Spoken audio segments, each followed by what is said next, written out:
ব্লকহেড এই শব্দটি হচ্ছে একটি কম্পাউন্ড ওয়ার্ড। এটি একটি কম্পাউন্ড নাউন।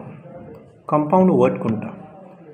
যখন দুইটা ইন্ডিভিজুয়াল পার্টস অফ স্পিচ বা দুইয়ের অধিক ইন্ডিভিজুয়াল পার্টস অফ স্পিচ একসাথে হয়ে যাবে কিন্তু ফ্রেজ হবে না, একটা পার্টস অফ স্পিচের কাজ করলে সেটাকে বলে আমরা কম্পাউন্ড ওয়ার্ড। যেমন এখানে যদি আমরা বিশ্লেষণ করি ব্লকহেড, এখানে দুইটা পার্টস অফ স্পিচ আছে, একটা ব্লক আর একটা হেড।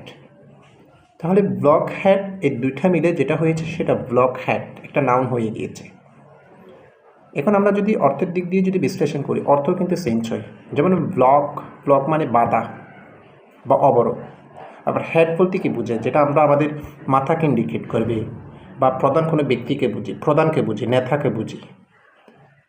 আবার যদি ব্লকহেড একসাথে কিন্তু এখানে মাথা বা নেতা কোনো কিছু বোঝাবে না বা বাধা বোঝাবে না, এটা হচ্ছে যে বোকা বোঝাবে।